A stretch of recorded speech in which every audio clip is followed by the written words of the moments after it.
Hello, so pi unau te ho. Tuni ni khuan zong thusim dang khat na ngai khom kit tau hiti. Tuni ni khwa thusim na ngai khom kit diu chu hele. Ke man ka su Thiljousen Phat Aneicheh-E iti thusim ngai nom ta hin longlut ta bula ko na chai na chan ge na ngai din kain ti mo we. Masapenin thuma kai ga ase te diu hiti.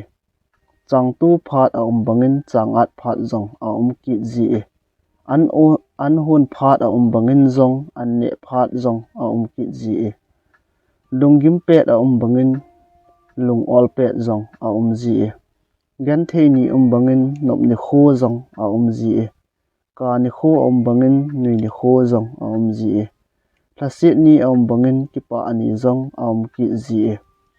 Chule pin ni kho ana banga thi ni kho zong phat khat le hung hlung ding a hi. Cham kim lo na mun ilen naw sit le chung hin nop na zong a sot ji pun ki pa na zong chom cha bu a hi zin a hi khang chi dung zu yin masanga me vai cha na ki seimin thang pa zong tu hin mi house ta a hi tan chule masanga mi house ta a hi ji a anamin thang pa zong tu hin mi vai cha ta su ki tai epg ham Thiljousen Phat Aneicheh-E a hi ma ji thuma kai hi chan chun hi sautin tun thusim chu a thlengin anangai tau hiti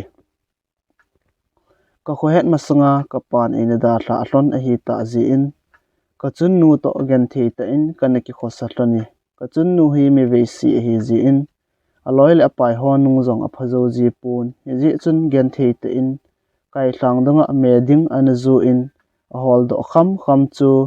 ke le kha sim na le in sunga awat ho cho nan kamang cha ji hloni mei thai cha ka hi ji chun kalen gol chengin zong e thet un a hi le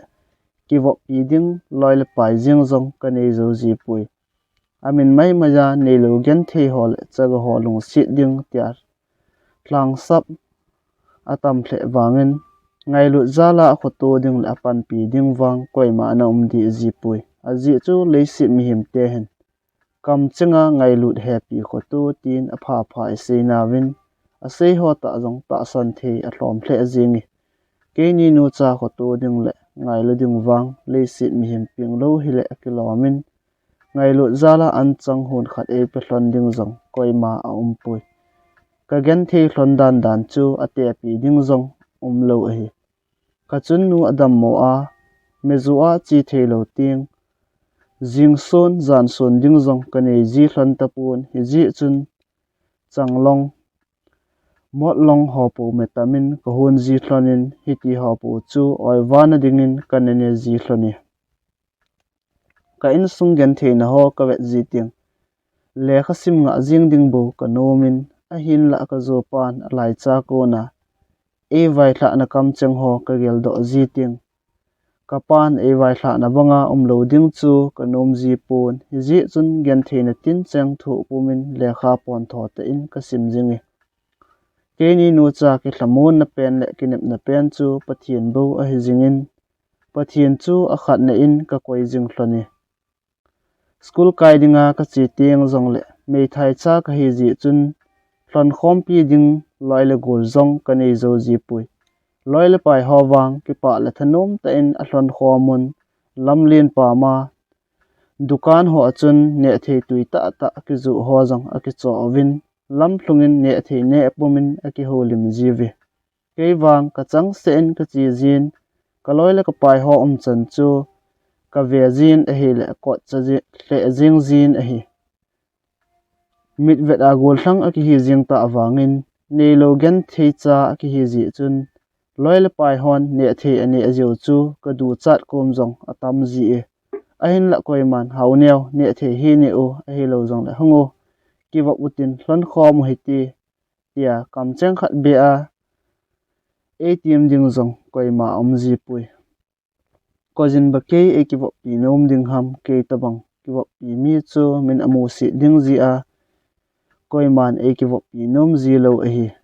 ke wang kalen gol cheng ki won na bangin zong ka ki won zo ji pun won side edu ho chu ka ki wonin za chapum pomin school ka zon jingi ka gan thei hle wangin le khasim wang ka pon tho hle jingi a hin la loi le gol ho banga tuition zong kila zo lo chule school ki khan si a na tong jing ka hi ki ji chun loi le gol honung wang ka phajo ji pui hin la pathin lung sit ka chan ho zalin exam tina ka lo thling jing nai nei lo gan the ka hi hlon ji chun ka in ko ho zong ke ni a konin a ke kang se on a hi le ka in ko hi wangon in ko a sim thei zong ka nei zo hlon pui a ji chu mi hiam kha chu a hausa na in sunga ne ding le don ding ning thling sela a koi zinga chule sum le pa ya ki wat lo hela a jing theile a in ko ho gu hilawa midang dangin zong e ho in ko lo ko khat hi ve ule pa khanga ko na gui khaw zamsa hi ji un ki khen the hi pu vi tiwa ama hodinga a in ko diu le a lo ko diu aloi apai diu zong tam ji hi ke ni din wang in ko ho zong in ko lo abangun ama te khu ka pu te hin an chang hun khat be ki thum hen tia ki ne pi ding zong lo ta be hi ka chun nun ni thla si la mai cham e sim pi zin mi thlong pum pumin tawn ho zong e man pi zingi a hin la ken epza ka chun nu chun ka pum puma tawn a man ji ham kan he thim pui ka chun nun e til kho zin boy hawneu gan the ji in ki sung lal lo zenin pathian nei lo gan the ho pathian in nei lo gan the ho angai lun chan vo zong awon pi ji e to a gan the na ho hi ki til kho nan nei zon lang lung neu nan wang nei hi ben pathiana na ki ngai jinga na to na ho zo si pon tho ta pan na la jing pole to a gan the na ho hi ni ko khat tiang ki pa na le lung ol na zo in a hin le ki ding a hinai Thiljousen Phat anei bangin hau sat na le nop sa na zong koi ma chang sot di pui chule again the na zong chuti ma chu a hi boy ken wang i ma cha ka bol pi zo pui hin la Thiljousen ni tu hing jing pathin koma mitlilong puma ka taw pi jing na hi ka sei na ngai jing pole ni kho khat lawang ka taw na banga pathian in na chunga agui hlun sa te te ding ka kine mi 18 ka chun nun ngai lut zalin thugil le thupa tam pi a sejin a cha ke e til kho jingin a hi kan jong phat ong ka nei ting pathin le khabu thing ka sim jin a hi le ke ma dinga ka til kho na the thupa tam pi ka mudo azin heti ho chu ka lung sunga ka kemel chi jingi pathin wa choila ho jong ka sajin a hi le ipa nan ka dim set ji e aji chu pathin thu hi a hello ho din ngol thu hi jong le pathin thu a ki mang cha jing ho din wang pathin thu hi lung hlai na pen chule suma cho zo zong hello ai wanga aman tam pen suma cho zo hoi hi kit lo hi ka gan the hle awangin pathin wa choila ka sa taw na ho ka man ji ting ka lung zong among jin chule pathinin lung ol na zong apge pathin thu ka kho sa ji chun pathin ngai lu na zalin chi na le het thim the na zong pathinin e pe tha in a hi aji chu ke man zong ka taw na zo sia chi na le het thim the na pathin koma ka thum jing ji a hi a hin la nei lo gen the ka hi ji chun koi man ke thu se ho chu thu in zong e simpi ji pu ve ko jin ba ke tabang nei lo gen the thu se pu adi e ati ding ham mi gen the din thu di kam cheng som a se sa nga zong mi hau sa khatin di hi zong le kam cheng khat a se chu mi pin lam kai pu na thu se chu adi wale te amen a bolawa azui zo a hi ole ke het khil ji ham ken wang hati chun ka he heti hi ji chun ken jong zapi anga ima ka se nom ji pun mi thu se nga jin zo ka pangin adi lo chu ka lung thima ka hle khenin adi ho chu ka lung thima ka ching jingin adi lo ho wang ka pai mang ji e chi na le het na lamin ka khang to jingin a hi aji chu a sei tam pe na e pan sanga angai tam pe na e pan zo le ki khang to zo ji a hi mi ten e mu se hen lang e thet zong lew pathinin e umpi jingi ti ke het ji chun kalung mung hle jingi ke ni nu cha an ne ji ho wang dam pet a ne din a phanan dam mo ve sit pet le ne ngam zong a hi ji pui aji chu gilkila thi sanga oiwana ding a hi polatia mi ne nom lo ho pu chu ke ni nu chan ka ne jing ji hlon a hi ke gen thein ho chu iman ka simpun ka chun nu gen thein ho wang ka ve zo ji pui dammo pum puma ni sanoya mezu a chi ji chu vet zo ji lo a hi ain la khonunga ke khan khoding gyal na ji a hitia pan ala hi ji chun ko oi mu ka vet lel hle wangin ke chol tan tin zong ka sei thei di ji pui alang khana le khasim ka hi ki ji chun ke zong ki hambol ta in ka pang jingi ka chun nu ka tha khial le khasim ka nga ding chu a hi ji chun ka le khasim na langin ki hambol ta in ka pangin ka chun nu ka vet lel hle wangin kam changin ima ka sei nom ji pun ka taw na zo in again thein ho ke zala ni kho khat le ke le do na din ka taw ji ji chun ken jong ka bol dinga lom zo chu gun chu ta le pon tho ta in ka bolin gen thein ho jong ka thu ham hami kum le thla ki he jing bangin ta sa le lunggyar jong akhang to to win a hi le phat khat adin nunga vet nom na phat jong ahong hlung tai nunga ka mu zo si chu hoi ka san hoi ka sa zo si wang ka de ai di pui nunga dang zo sangin hat nyaw chu hoi ka san ka de hle jing hat nyaw chu mi hausa hi ji in ka de hle wangin ka hel ngam pun hi ji chun lunga gyal milding tin phat tinin lung ka gyal jingi milding ka ti chanin koi mil ta sangin kalung sit na le ka ngai na chu phat le ni kho charging bangin a charging in a hil kalung sit na chu asang hle jing tai i momo to mon phat tin le ni tinin hat nyaw chu ka gyal jing in a hil lungin lungdang him zong ka gyal thei ta pui i dei pen nu milding ki ti chu thilha sa ta khat wang a hi kalung sit war ri chun hel jing ding ka nomin a hin la nei lo gen thei chaga ka hi ji in ki sun lal nan ka dimin he ji chun kalung sit na thu sei do ding wang kalung zo di pui khat ve kom le lung sit letter ka ji jin a hin la ki sun lal na ji in ka sumang ki ji e loi pha gul pha khat be ki nei le lung sit nu hel ding zong bailam zep ding a hin e pan pi ding koi ma cha ka nei zo lo ji in lung sit nu koma lai to lenga chi ding wang ke din a ha sa hle jing e a ji chu in chena ki bang mo wal jing a hi kalung sit nan wang na lung sit na thu chu a koma sei jing tan e ti jin a hin la kam chengin a sei do ding wang a gam hla le jing na la ye a ji chu nei la go wa jong ki bang lo a hi ji in hat neu so mai mel ka mu ji ting za chat na le ki phat lam nan ka dim se ji tai ta mela ka mu le bon chobanga ki za cha ji a lung sit na thu a koma ka sei ding wang chu galgina ka gin jeng ki hi hat neu gu thima lung sit ka hin chan nya konin ka hin khu chu anop na wat hle jing milnading izat ka bol wangin kamil thei di pun a hin la kalung sit na thu wang seido ngam lovin ka im jing na la ye mi khat hin lung sit na ko mai seido ngam lo lawang koi dinga jong num di ji lo a hi kumtam thlatam a chi tan kalung sunga hat nyaw lung sit na wang a cheng jing na la yin milni him ka nei thei pui kalung sit na chun e gen thei sa hle jingin a hi le ki pa ta hin kho zong kamang thei ta pui hi ji chun ken zong kamo hel jing ding hitam ole milni ahung ki dem ka tin keile ke question zat ka ki bolin a hile ke maman answer jong ka bol payin ilung sit khat chu i ti kimil zo ding ham milni hung punti koimil ta sangin lung sit na le ngai na zo hung sang deu devin tin ji chun ni lung sit na thu zo se jing tan chutile na lung sunga na pu ler lung sit na chun na thla kang tan ti chun kan lang ka lung sunga ka pu lung sit na thu cheng ho chu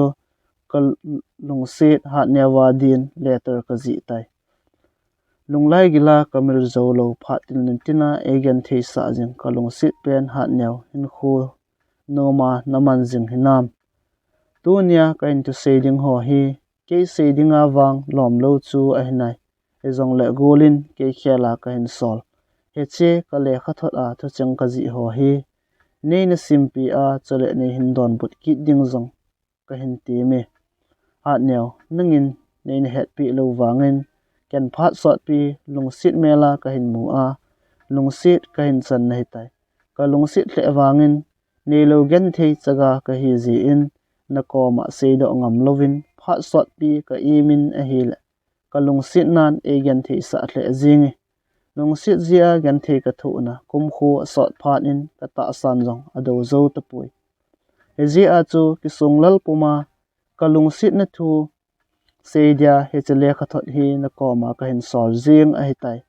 golin lunghan nan wang nei san pi hi in lang lungsit zalin nei nisim chai pi in lang chule kam cheng khat be en zong nei hin bu don but ki te te din nunga amel hoi le dong hoi hi ji in zatam laya na hin lungsit ding le nen khoto ding tangpa sang azan nan ti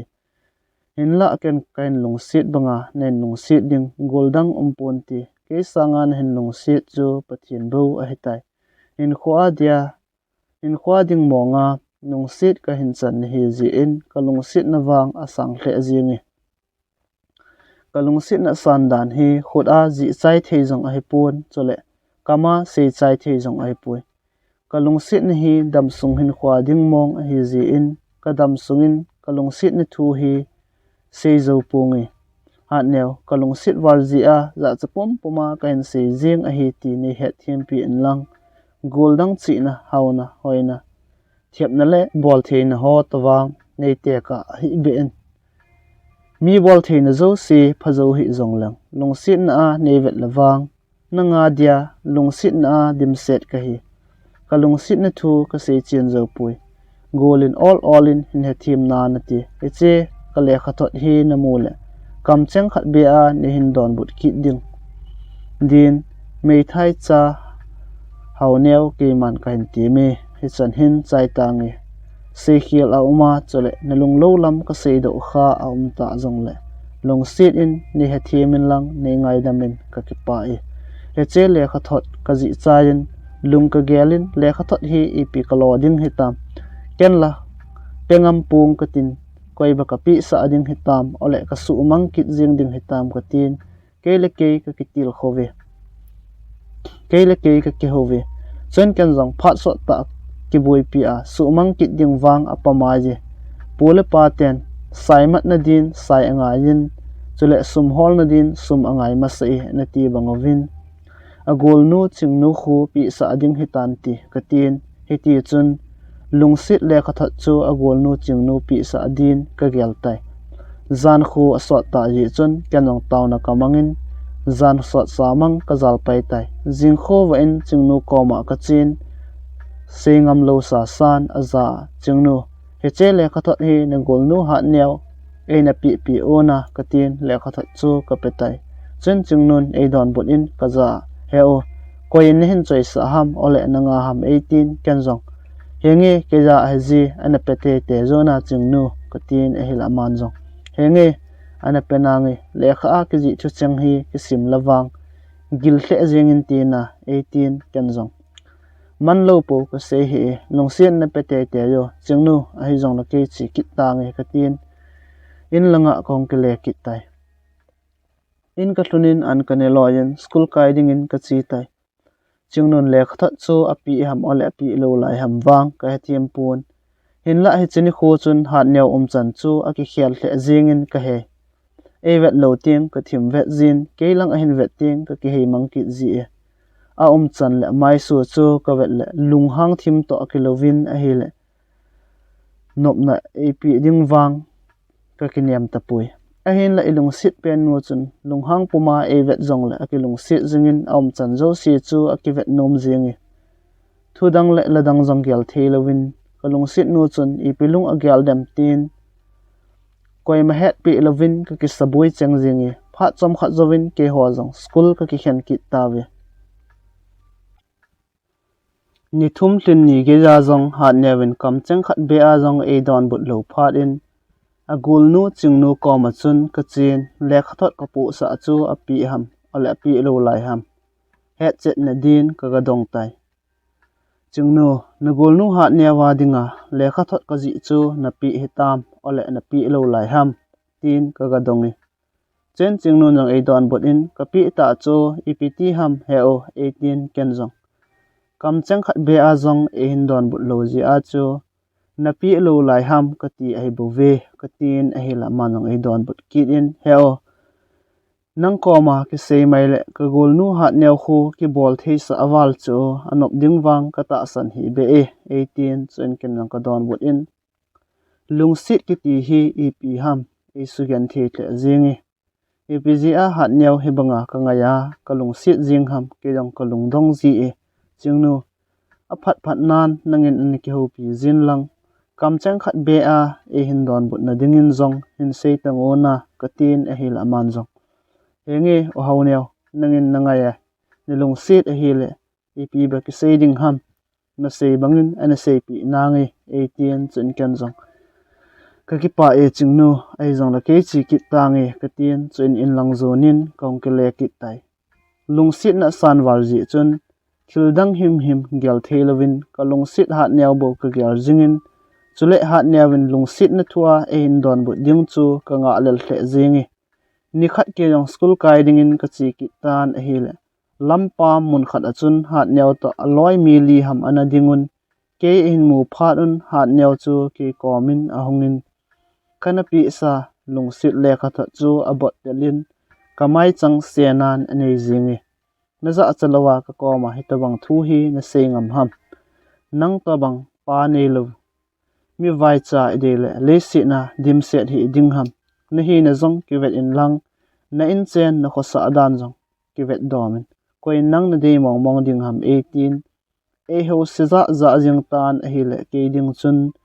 za chat ki phat lam a tle zingi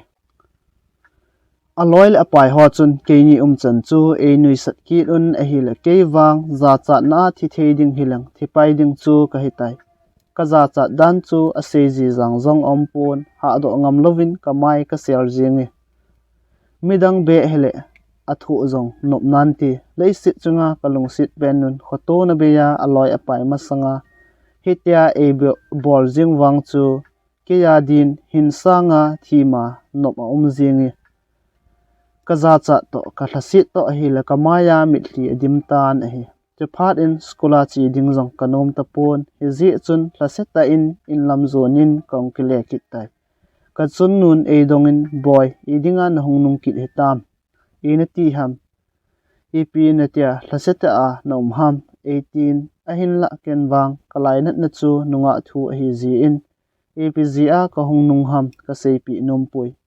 heti chun thlaseta in hin kho kamang tai kalung sit nun hi san ge ja e eng bol nung ge jin zong ge ka gyal mel ding ka ti wangin ka gyal mel thei ti pui koimil ta sangin kalung sit na zo sangin chule e eng bol chanin ka ngai na zong a sangin a ke belap jingi lungsit gildan hi koiman hilchen zo pon tin chule alam dan hi kama se chen zo hoi zong ai pui lungsit nu chu anui zong le akivet nomin alung han zong le akidei modi pui chule lungsit nu chun e dal bol chanin zong ingai na le lungsit na zo akhang towin a hi ji chun letter tampi ka ji in chingnu kapu sa ji e a hin la lungsit nu akonin wang don but na him a khapui ka lungsit hle wangin neilo gen thei cha ka hi ji in lungdei nu koma lai tol len na ding phat wang ka nei zo ji pui he ji chun ka ngai dan hole ka lungsit dan ho chu agolnu chingnu koma ka seijin chingnun agolnu hat neu koma ana sei son din ka thumop ji e chingnu hi numei pha hin chule pathiana ke ngai jing mi a hi ji chun a ho pi nobin a koma ka sei zo si chu agolnu a het sa jingi chule ken hat neu ka lungsit dan ho chu hat neu koma sei jingin anop na dingin zong atil kho jingi chingnu to ka ki thu a izat ka sei ran wangin hat neu wang a ki doi mong pui aji chu hat neu hin lungsit na sanga hausat na zo a hlen zo a hi hausat na atlen hi zia ama dinga ke chu la a la lo ka hi zing a hi in la ken kalung sit war zia kalung sit na thu ke het sa jing chu ama dinga tho kang tabang be kan hi kha dan a hi nunga gol thang zo sin lung sit sei chi zong lo ke tabang ho dinga wang lung sit hi gen the na di ta le kan me bo chu a hi mai ji aji chu ilung sit pen nun e de lo chu koi dinga zong thil nom hi lo a hi aman e de lo zia gelmil theding hilang wang in khoman zong num dom nan ti aman e de lo na chu lung sit na panga he che lam thlung zo lo ding lung sit na chun e gen the sa hle zing a hi na me zo si ka sei na wang a hi pun he zong le na me khen khat hi lungdan ta ta zong da poi i hela anop lo diu zong le adana thu be sei ziu le pa hle eding a hin na me khen khat hi a ki bol thi sa dan dan chu sei lawa mang a hi khen khat chu a hi kit lew first letter it hot le last letter e hin thoi pai ji win tin apga e de moham ti jong sei lawa vai hla na thu in sei jong da kit lo a hi na vom zia ka de lo hi na sam che dan ka de pui ti be hin sei ji lo alung lamawa na khoman ding zong bai lam zep ding a hin ho kham la i kham e salo holung lam hol ding wang ha sa ji a hi hat neven ke e de mo na wang chu a hi le ka in chen vai cha ji chu a hi pe ni lung sit nu a ko na don bot na him om lo phat in a gol nu ching ko nu ko ma ka chin a za ching nu phat tina na ko ma hat nyau thu bo ka sei jing hi nangin zong nei the chim hle jing ta na ti na ka tin a hi la man zong e don bot in ka the chim hi e a hau nyaw ep thu hi tam 18 ken zong hat nyaw lung gyal ke het nom ji an ko ma ka hung ki ai te ching nu hat nyaw na ko ma ep a sei mong mong em tin ka dong tai chun ching nun e don bot in ken sot in dong madang ka nei tai ka dong mo pa chu mi hau sa ta hin e lung sit na zong asangi ati chula he o nunga adang umlo na bon hilowa don da jing tango 18 ken zong ka don bot in ching nu adong mo pa chu koi ham chula ep na tong ham tin ka dong tai chun ching nun e don bot in adong mo pa min chu lumpu ati to abangi lumpu chu number 4 a ki veji hile zong akilomi heo ka gol nu hat nyaw te jong khu number 4 a ki veji he chu number 4 ji a nei lego zong hizat pi khu alam do he bo chume ne het lo lai ham 18 chun kanang ka don bot in hetia sum call ave chu kan het kha lo her chu chungnu amonga lumpu na ti pa chun number 4 ani azi lo hinam katin a hile chungnu no ai don bot in zu bon azu thele ani ate na lo ding ham 18 chun kanang ka don bot in as hat nyaw chu apamai wali katin thudang jong sei be thelowin khonunga hat nyaw khan khoding chu ka gelin a hile kalung kham pi hle ajing aji chu kalung sit wal ji a kham na thija ngol pasal chawai khat to ka chen ding chu ka phal lo hi ke e de mo ta jong le pathina ke ngai jing pasal pha khat be to ki cheng thele ti chu ka dei sa hle ajing a hi in ka tunin ka chun nun ka za sin boy nangin thing ga pu o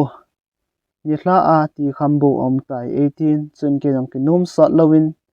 ka no thu sei bangin thingpudin gam manglang chu ka zon pai tai taw na cheng ka hi hlon ji chun thingpu na zong agam la hle zingi mi house on gas le rice cooker ho an ki hun jiwin nelo gen the chengin wang thingpu na agam lat hle awangin thingpun aki chi jin a hi mole tlang tampi ka zot gal ka jun gammang ning chong langa chun thing ka pozive taung gama gen the ta ki khosa zo sin he thim dio ta san awmi po kham ka ki hol nga phat in ki jong kong ki le kit tai abang kom le lam to ki kala abang kom le lam su ki kum ki ji a hi ji chun ka chol hle jinge chol nang pumin ka hong jingin a hi le lampi achun pasal mi gu bai khada mini che na tawun anakinga un a hi ke in mu phat un kaza khat ve hilai chun anading te di o ati vin ke jong ka ding tai mi khat chu ka kom ahung hlai zelin kaza nang hi ni hi ham hauneu ki ti pa chu 18 chun kana ka don bonin hingi kamin hauneu a hi ipitu ipila hitam katin ehile ei don bonin apha e hauneu anading te di o 18 aloi te omna lang chu anung zot loi tan a hi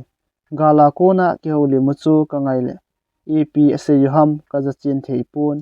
he zong la ki holim bol dan chu ke evo agodu hil ile kilom ka san a hi pha chom khat zowin ama ho jong ong ki zot zelun ke kom lang zonin ong tawe chen ama sa ka koma hong pa chon ka za sen hauneu nunga helnu ipi tinam ne heldo hetam 18 kenong ka don botin koinunga em katin ehil einui sanin kaza nang hi ni hilo o hat nyau helpa cha nei lo gen the nei thai cha hi ti pau cha ola midang zo ham 18 kenong ka don botin hingi ke ka hinai ipi thu umai tam so pi katin ehil chihu nunga helnu hat nyau dong mapa lumpu khu ki ho pi o 18 lumpu to ki ho din ei soltai chun ke jong lumpu ko ma chun ka chin aza golpa lumpu ipi thu hitam ka ko ma ipi na seinom ham katin ehil eidon butin nei golpa ka hi chula hat nyau chu ni long sit mong mong ham tin eidonge chun kenang ka don butin hengi in khwa dingin ka long sit ni he jong le nang le hat nyau akingai ni hi ta le ken ipi ba ka sei te te ding ham numei le wacha chu akap hlama sapa a ahimaji katin ehil lumpun eidon butin ahil amonga lungsit le khathot na ti ha chu izat ve hat nyau na pi hitam 18 kenjong ka he thim ta hi gup ve ham ole sagi ve zo ham katin ahil amano eidon but kit in hat nyawin na koma ipi hin se ji hinam 18 chapang kho hello bolin e bole kanong ka don but in khat ve cha e hin don but khapoi ima jong se ji pui katin ahil aman jong apha e chuti ehile lungsit le khathot na pi za chu moltum thu in lang na chi na dinga chi ki tan 18 aloi te za khai mol hen lawo e chapa he zep taw he ti 18 aloi te chu mol la dingin soltai aloi te chun mol khat chi hen ki chojun ki kom lang a hen zun chi tawe chen lumpu za ka sen ai poi so pi lumpu ka bol khil a hi ta jong le lungsit in ne ngai da min lang ka chunga khutwang hla hi be un a velin zong ken zong bol kit ta punge ka chun nu to gen thei ta ki khosathon ka hi ji in nang hon zong nei he thi mun lang ne ngai dam te te a chu ti lo le ke thu na ho ji a ka chun nu lung leng ki ding a hi ven ka in sung thu hi ti hi a hi ka tin ka zu pan e da thla thlona ko na gen thei ta ka nu to ko hong ki khosat thon dan thu ho chu ka sei pi tai chen lumpun e don bot in ka za na to aman kapi ego nu a bove ki cha hi in so pi 18 vo te ding e gong zingovi chen kanang aza aksin ne vo te diu a hi zong le moltum le sungtum ho chu pai mang zingovin hi bola ke vo na dinga moltum le sungtum na pat ham na lo lo nei lovin na le thu pu wingi katin e hi le e nui sat in kaza nei le thu ta wango nei le thu leo chun na ha zo mai thi hi chula 18 a engin e hovun a hi chun aloi te za sin ke ho pi ngai ta pui khaje ze pan ta wo tin a hi le aloi te chu ke wading ong ki chu tho jing ta we ngai lut na le kho tu na bein kathi san tu la lung thlawin e wovin e wo khop set phat un atlai mangam ta we e wo naw ka thu lel to ka la sit nan e zo kit le lung gel jing zong nei thi lovin in ko chu thlaling vai ta in kamang tai pasal lungta ka hi wangin kalel te jingin hinla ka ti wang alung pui a hin la ka sit nan wang wan tham zol kho khong jingi hong ki pat do kit ding ka til ka khup kang azep kha naw chu na ka sawalin lam zong ka zot thei ta pui ka vela thingna lo na ho chu ka lovin ka thi san hunglun do na ho chun ka be in a hi o ka hin khu hi ipin khu hi za hi bang loma hamsi ka hi hitam e ngai luding le e khotu ding mi khat be zong lo hitam mei thai cha le nei lo gen thei ka hi zia hi ti ho hi ka thu ham ole ka su khir zia ka thu ham I ati le tunia hite bang thir su hi ka chunga hungwai hlung ham ka tin tlaseta in lung ka gel tai miem chu zat ahung wangin mi khat be en zong boy in ati ham ipiti ne ki su kha ham kam cheng khat bia e ti azong koi ma ampui he cheni kwa kalung gela hung kelang chu tu nung tu ban ting koi man gen thi kho tu ding a velin hin se ki da lew phatla en ti hitia tlaseta ka gel jing lain chung tu ni sa jong tumlanga mol panglep ding kon cha hetan mui kho jong thim pai ding ai tai zi chun ta chapa pasal chapa ka tin khape pomin ka thanei sunin ka ding do tai ain la ka keng anat wal ji chun ka thingpu chu ka pothei tapui he ji chun thing chu ka hinda hlan all ta in lang ka hin zon tai ka keng anat wal ji chun ka ha thei pun a hi le khowa in ka tlung man tapui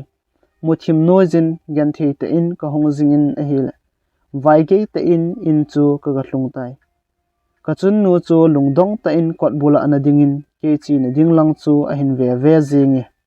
gala kona ke hin mudo phat in ahong hlai zalin kaza boy in ti ham na khut na keng ho chu ipi na lo a thisan nai san dim set jing hitam 18 ken jong ka don bot in heno in itlun phat le sepi na ngi all in ki ho na heti o kalal wale katin chen ka chun nun e ka jin in sunga ka wa lu thon tai lo lai cho na ding sum le pai ka nei thon lo ji chun ka chun nun tuisa a omin tuisala achun pat chon koton adi kot in katina ma ho chu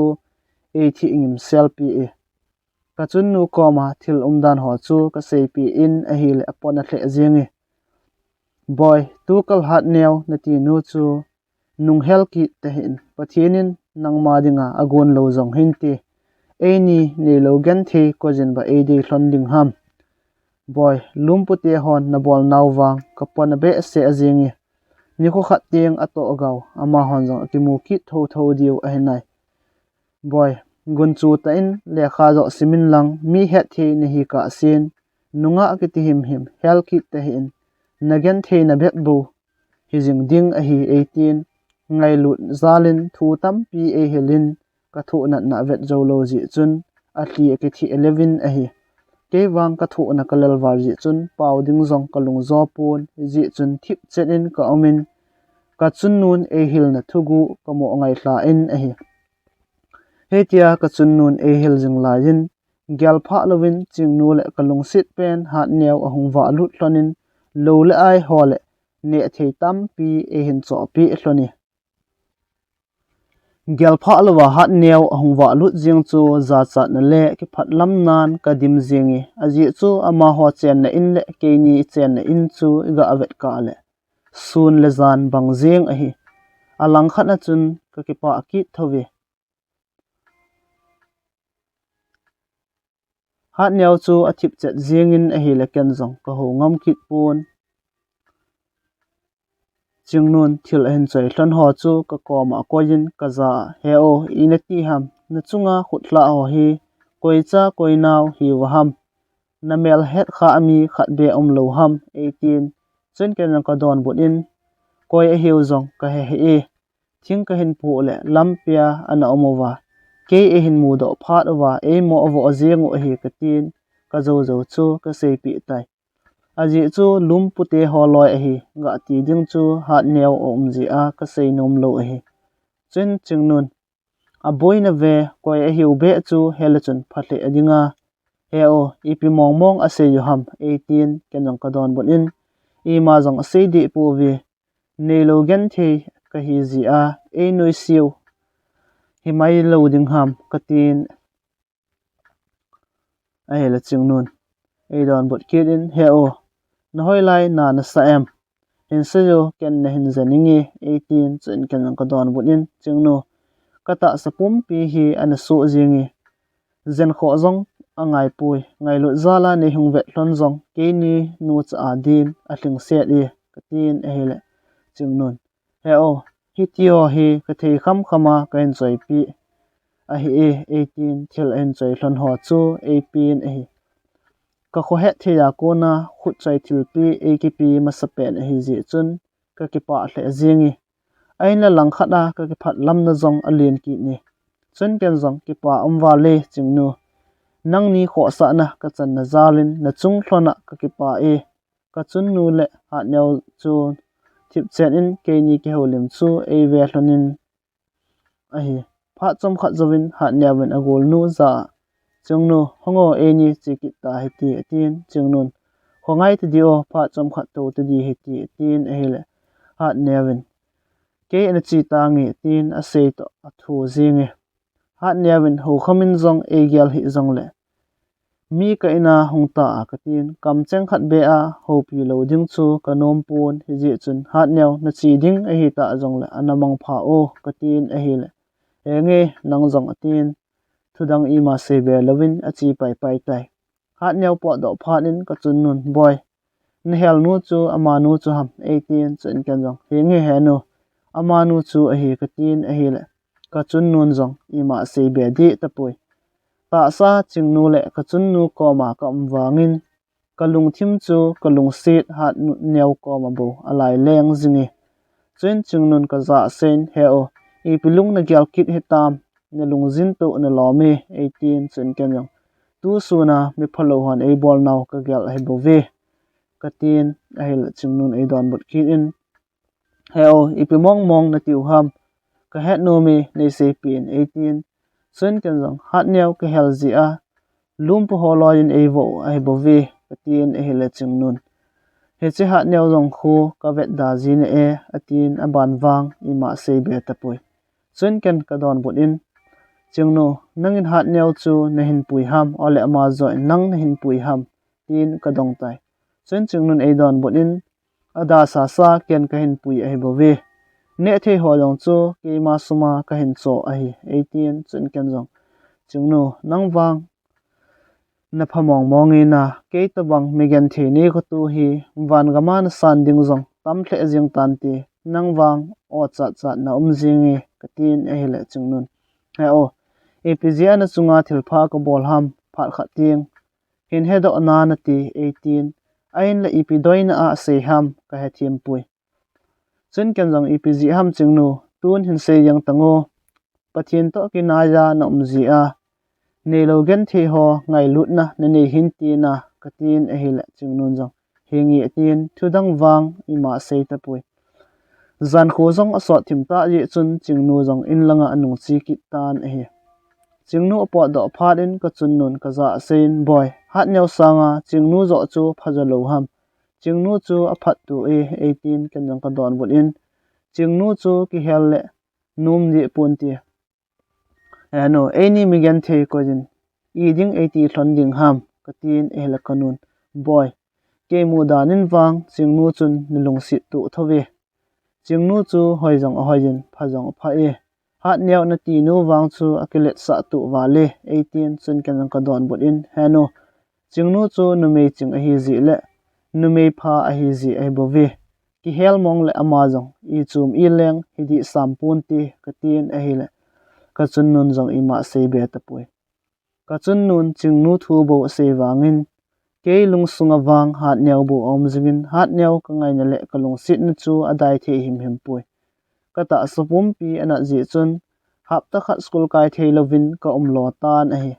hap ta khat zovin ke jong ko hongdam jep tan hi ji chun school kain ka chi pan ki tan a hi le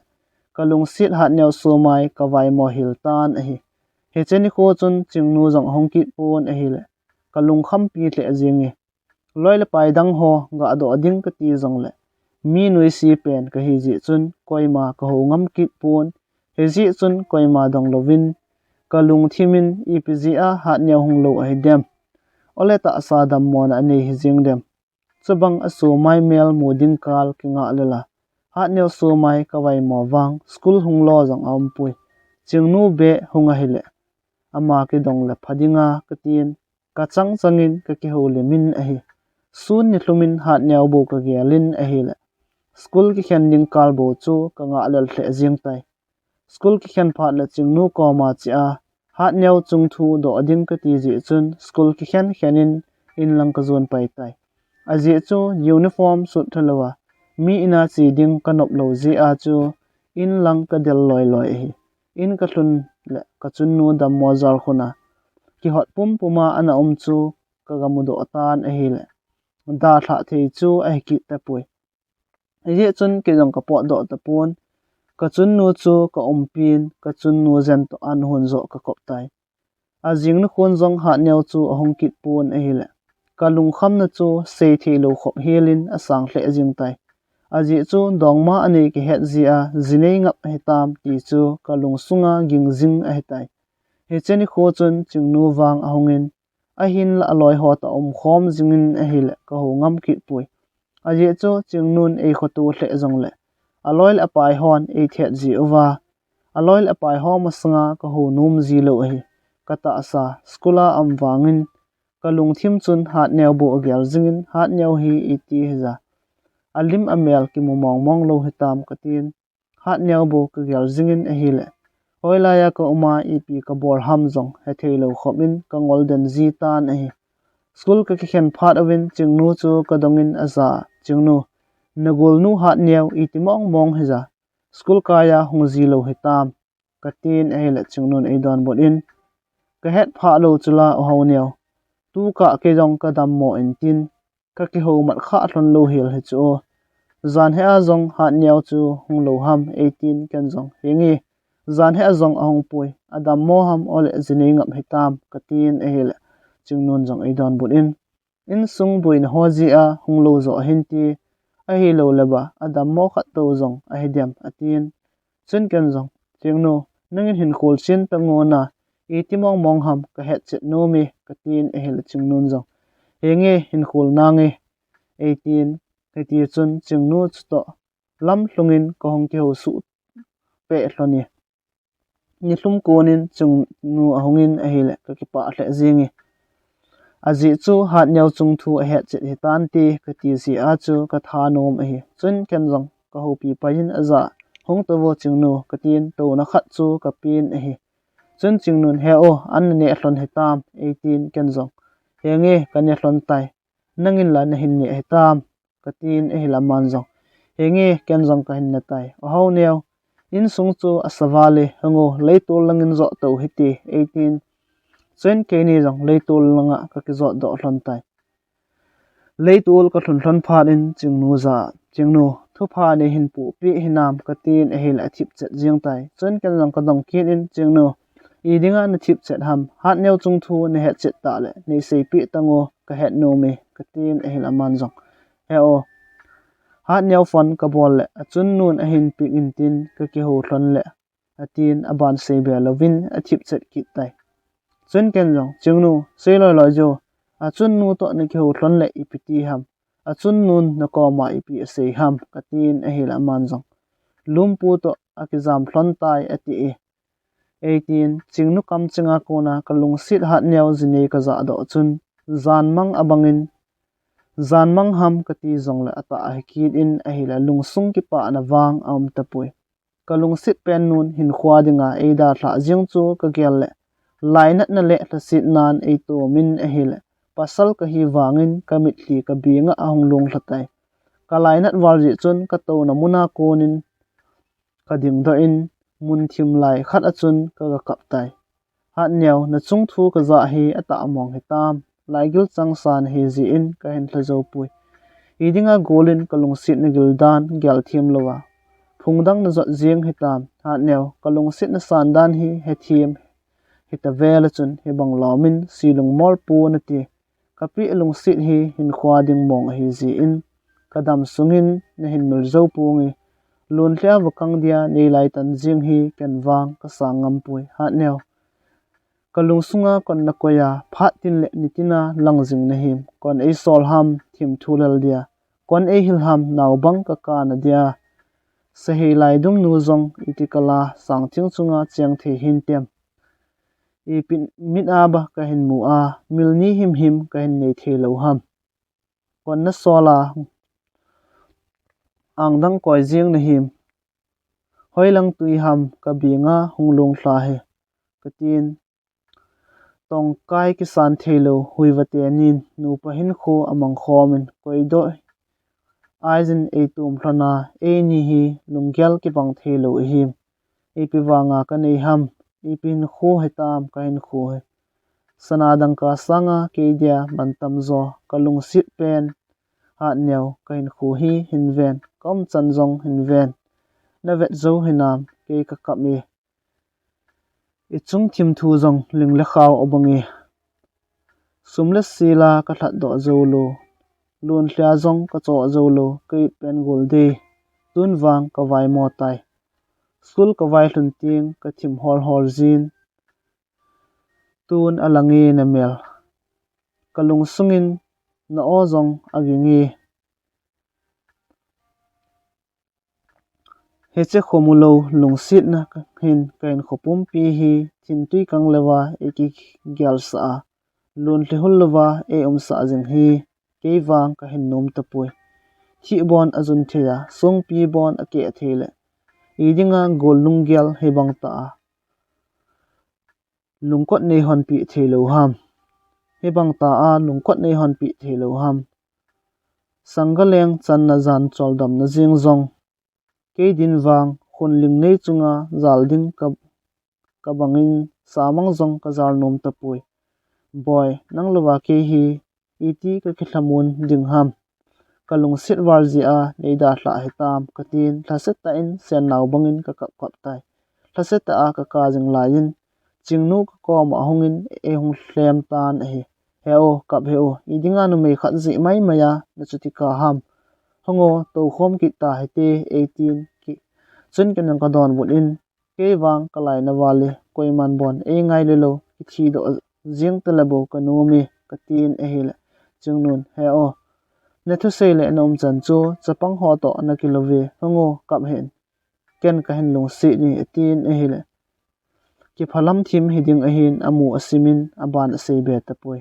ke jong kalai nat wal ji chun chingnu ko ma ka sen ta bia ni lung si ham ole ka lai bang nan ti nei ti ji a ni sei mai ham tin ka dong tai chun chingnun jong ei don bonin hingi he o ken wang ka hin lung si ni ka lung si lo le idia hechana hi ka hin gan thei pi ding ham he o kom chan le ka mai swa ko na jong ka lung si na tu ni chana he do lo lai ham he o lung si ta in kap ta he o na bi nga hung lung thla na mi hli ho chu ka ve zo pui nangin nit la nei lung si lo ham he o 18 numei hi wangin gu thima e lung si na chu amo se do tan he meeting midang khat zia ke kapma midang khat kalung si ni ti ding chu a ha sa hle zingin a hil adon but zong a ha sa hle zingi phat chom khat ka ki gelin a hil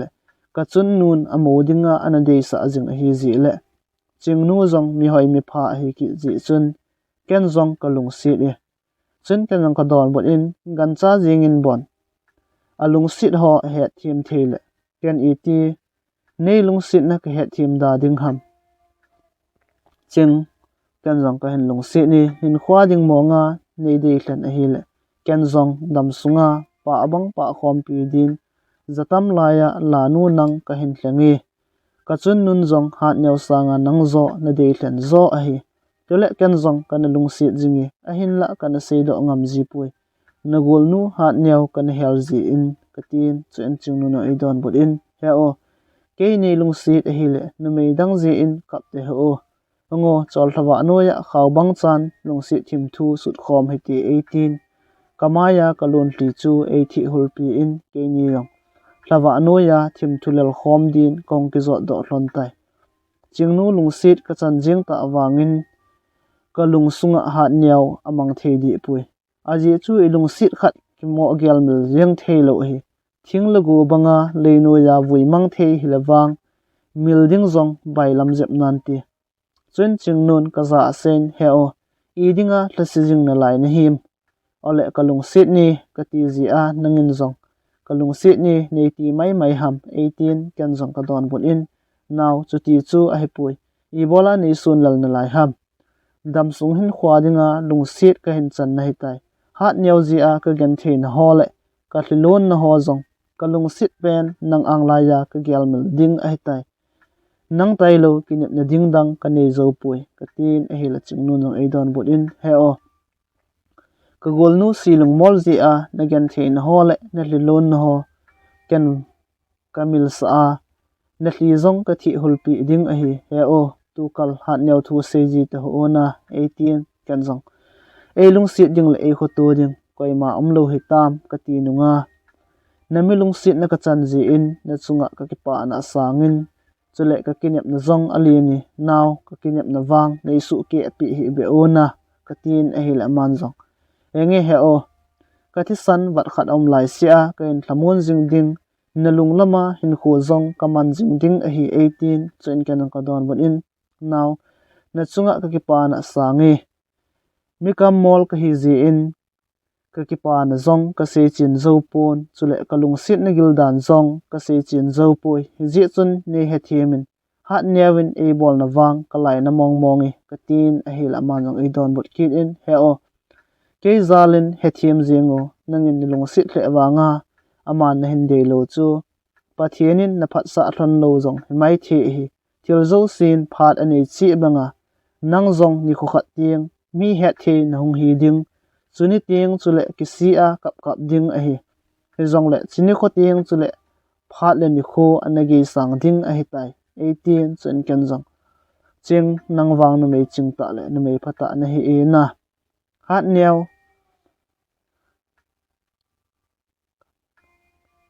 ka chana nang ki mu hi ka ham phat na zo a hi ka tin a hi le man zong he o e ni wang ki khen pui tin na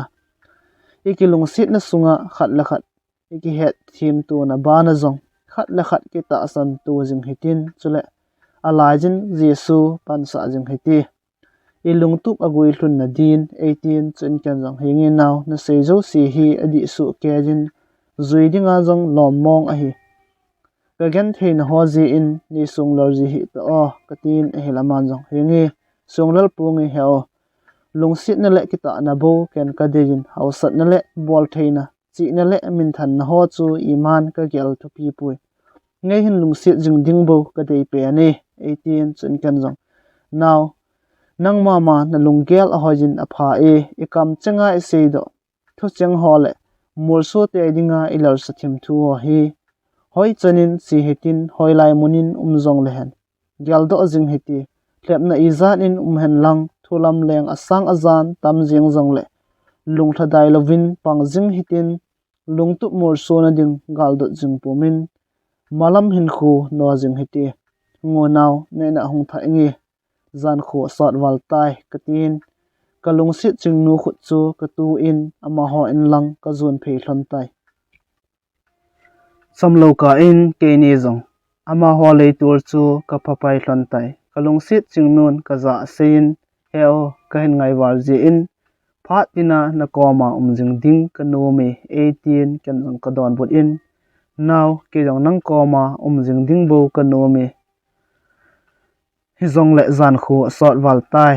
chi jingin ke jong hilaya konin kinung le tangi katin chen chingnun e don bot in heo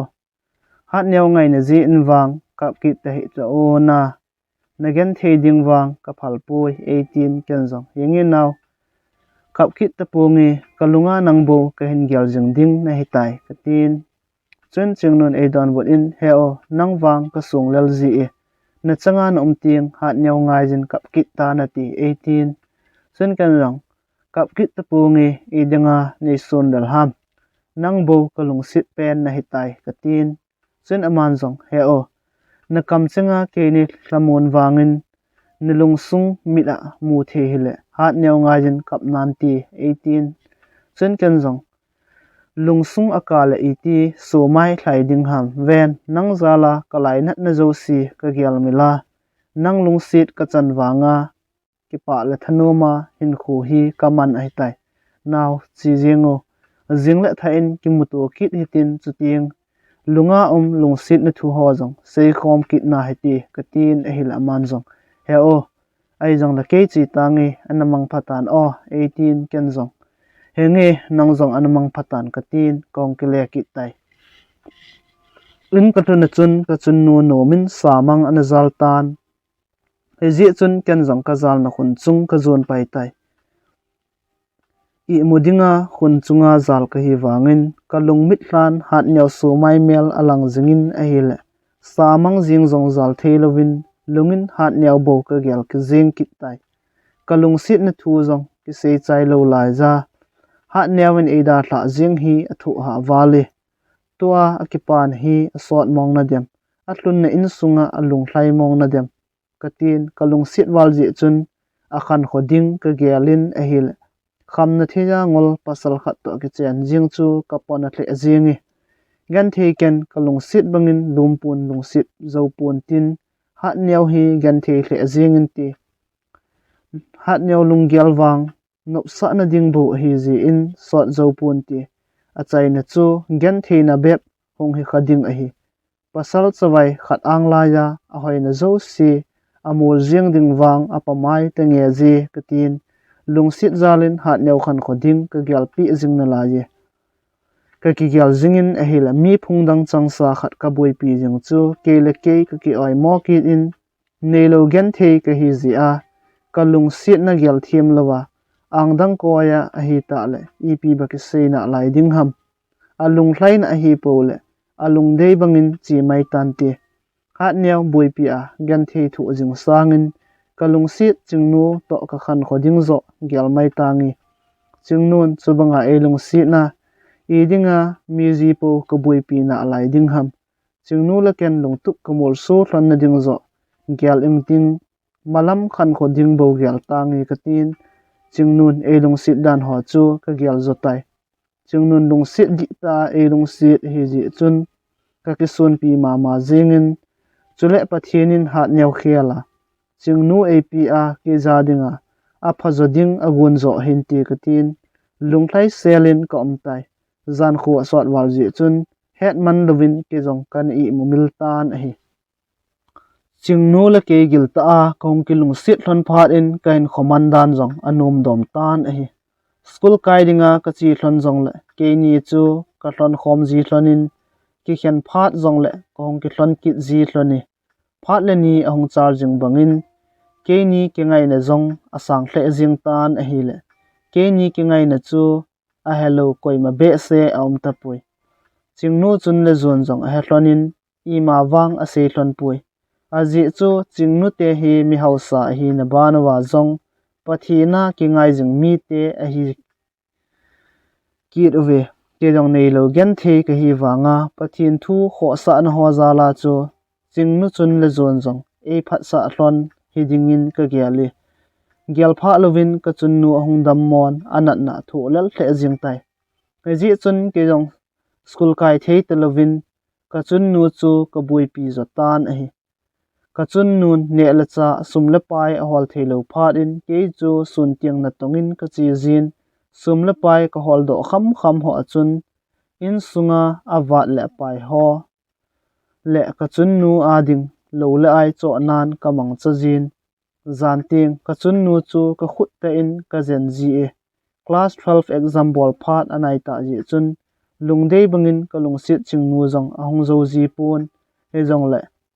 sun tiang phat chom khat hong to jin ka chunnu chu ana zen ji e exam bol ding ko na ka chunnu adam mo wang abui mong mong e ki gen the hle jong le idam po le alampi am to pe jin dam mo nan in sunga vai hin hop ji phat lawang boin ho jong asan ji in ta sa jong again thejin lung sung jong again the hle jing ji e ka chun nun ka koma sin boy ke dam mo ji a na gen the na ho ka vet ji ting ka hin khoto ji wale 18 amit li alung thlelevin e hi chun kanang ka don bot in heno ken jong dam ding nga ya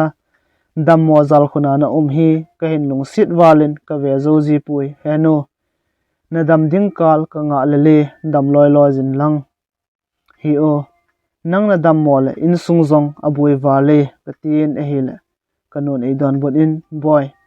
ke jong ka dam nom wal tai ke ji a exam bol theilawa na ding wang ka phal pui tin a hli ki thi tan e hi chun kan jong ka chun nu ko ma ka sen heno edinga ke ji a na hli na thi ham heno ke khan ko ding gyal na je in nulung gyal gan the sa in na dam na ding zo gyal thu pi zon dam mo pe na lungyal gan the sa lo hil ding a hi na ta sa adam mo bon chubanga ki pon a i bolan lungyal zong na gan the sa ham katin e la kanun e don bot in boy nakinip na banga ko zo lo hi ke din thlasit wali atin amaya mitli thi zingi chun kan jong ka don bon in heno na cha ke ma sen naw banga lungmol ka hi na lai ji in na lai nat na ho azong ka hin thlamun zo ji pui hin la iza kai bol the pathin koma e ni adin taw na hin mang ingi heno namit ana singo katin mithlong pumin ka chunnu dam na din taw na kaman pi tan hi ka taw na ho zo se pathinin angai thlajingin ain la ka thum chanwang apd ji pui aji chu ke sanga pathinin a phajading a het ji a kadinga phacha cha bo ap ji a hi ka chunnu dammon a kho che che jengin a hil lungkham wang om thle jing tai mi hau so bon adam mo kum lew a lungkham thei lew ke ni nu cha itiba ka lungkham tlonda ding ham jing an le zan an ki hol thu te dinga khat ve dam mo zong hi mi hau so ho ver som ver za dam mo sang wa zong lungkham zo a hi ka chunnu nat na chu in sunga chai the hi ta lo ji in chule ke ma sum lo do a tling zo hoi chu a hi ta pui e ji chun ke jong mi hau so ho ko ma sumpa thumin ka chi tan hi sumpa ka thum na zo si a boina thu jing acp un sum ka ne ye tia koima ampui aji chu nei lo gyan the ka hi hlon ji a koiman e ta san hlon lo hi kipele e ba chawai khan ti at ji wa a boina thu ase jo hi chu ka he thi ma jingin a hin la min ka nei poi atile na nei jong ka he nai nei pi num lo ji a na se hi bove iti kiti the di ding ham min anei kha chu athu thwa a bol ding mong a hi ka chun nu dam ding la ka numin a hin a zen na ding sum om lo ji chun kalung a kham hle jingi kalung kham na ho chu ka chun nu sei pi ki lang a lai nat na bep a hi ki ding ji chun ka sei pi num pun e ji chun sei do lovin ka omin kalung kham na ho chu pathin ko ma zo ka hlut tan a hi kalung kham ji a ka taw na ho chu ka chun nu ka he sa num lo ji in thlang langa chun mithlong pumin taw na ka gamangin a hi ni thla khat mithlong puma ka taw pet in kalung sunga thu ahong kisijin chingnu te koma ga thumin kiti chu cheng a velin kalung sunga ahong gingin a hi le kalung kham pi hle jingi aji chu ka hin kho sunga pathin in e ho pi masat pen ni kho chu an hi dan a hi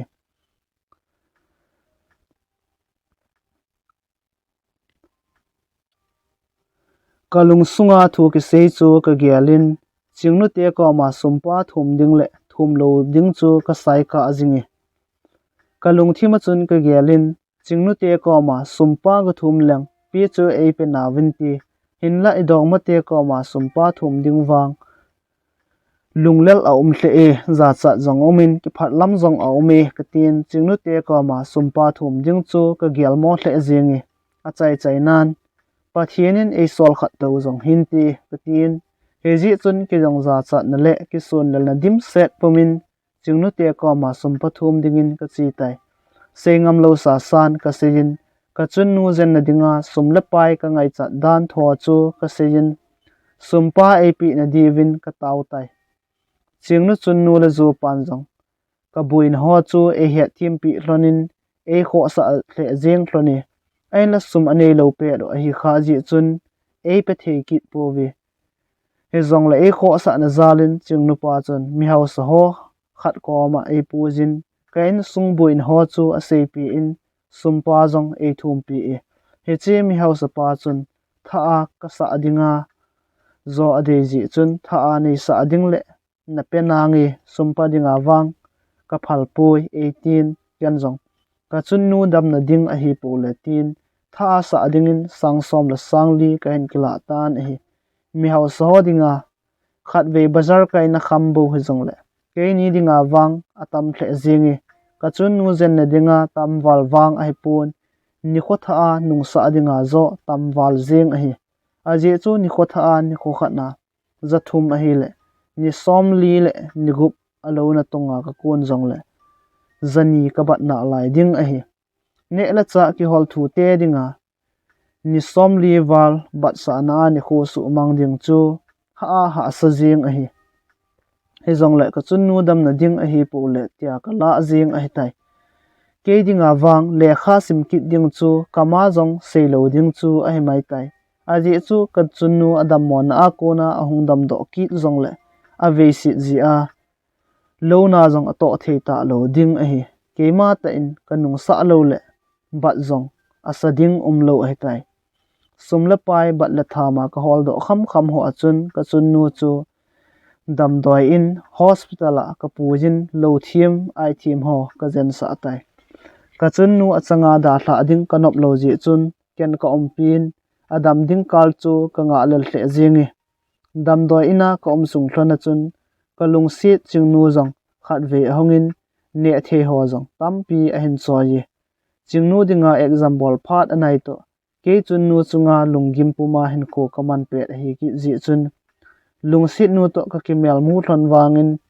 lungsit ni thu seina man phat wang ana umpui nili zovin ka chun nu zong anat nan a hin thla kangin pathin lungsit na zalin ahung ol dom tan a hi ji chun ke ni zong ki pa la thanom ta in kong ki le ki thlon tai ul salonga bat sa na ding malam khan khwa tam pi am wangin ka chun nu anat na ko na adam kit ta ji chun ka ki pa hle jingi aji chu ke ma dinga ka chun nu hi sana la song man tam sanga zong man lu zo a hi nikhat ka chun nun ka kom a sin boy hoila ya sum la pai hi zat pi chu na la a ke zen na a sum chu zat na su mang the ham 18 chun kan ka don bonin heno na dam ding de na zala bat la thama ka hola tha anung sa dinga mi sum kala a hi ka tin a hi la kanon zong ai don bonin boy keila lo na tong thei zong ki hitalowa nangla school kai ki na koin ba chu asa ading hitam 18 achalpang son jingi chen kan zong alung gim wal zia chalpang sot leo jing a hi chu ka het thim phan heno lungkham heo ken ka thale ka zung paning ting nung sa nangi nadam po la ke wang ka ki pa a jingi ka tin a hele kanon boy next zam bol phado na ya hetelo ham lekha simpuma iti bat na sa ding ham 18 kenzong hano lekha chu simda tangi achuti lo le kasumla na te ichung thlona lungphamo diu a hi kana ki tep na banga kanung sa te anga ji katin ehla kanun boy kzia lekha sim thei telo na jing ding wang kanom pui eti le lekha thiem na hong hin igen theina cheng akile do tadem tia phat le ni khozo si ki hin sim sima kum le thla ke ding kal chubang anakinga lal zia atin thlaseta in a omin a hli akithi leo jing tai chen ka chunnu chu ka thlamonin aza heno lungneu heo pathianin a phazo ding a henai lekha sim hi zongleng ka to ading pathianin eigun pi nan ti heno to igen thein ho hi ni kho khat ting pathianin nopsa na ekile do sa ki tho tho hlonding a hi ti kalung hin kinep na len ta omi heno tu kal thlasiji ta hin ven Thiljousen hin Phat Aneicheh-E katin heti chun ka chun nu to ka ke ho hlonin malam khan khoding thu ho ka sei khom hloni loile pai ho school kain a chi jiwin ken wang tu chala chempong ka ki pu in violate konin ka chi ji tai gole dai kai henlang chung to ni sa hle zong le nitina lona tongin ka kun tan a hele ta sa wang again thei hle ajingi kaloi le ka pai ho school ka ya chi phat lew lungu a kapona jin ka het lo ka le kamaya mit hli zong ahung lung thla jin a hi aji chu ke jong kaloi te banga le kha ka sim nom na lai hi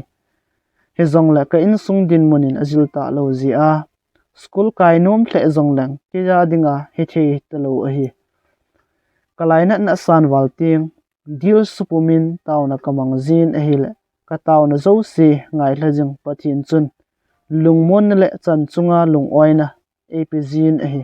keima dinga wang pathina ki ngai jinga amalung dei banga hin khoman chu anum pen le kalung mun na pen chu a hetai het na le thep na nei lo chu le ki sun pi ding him him nei zo lo ka hi wangin pathin thu ka kho sa jingin a hi le pathinin e pi jing zi chun mi te ngai lut na zong ka changin kana to na mun zo si a zong min e ngai lu thei hle zingun a hi pathin lung sit ka chan na zalin ta sa dam selin bat la tham ho zo se jong ka sa chai tan a hi ka chun nun zinei dinga phat tina e sor jing phat in ke jong ka da thei ta pon ka chun nu sei banga ka lung sit ching nu chu dam sung hin khwa chen khom pi dinga ki pui jing ding chu ka nom tai ni thla khat ki jong ching nu ko ma ka chin ka lung gel ka ngai tu ho chu ka sei pi tai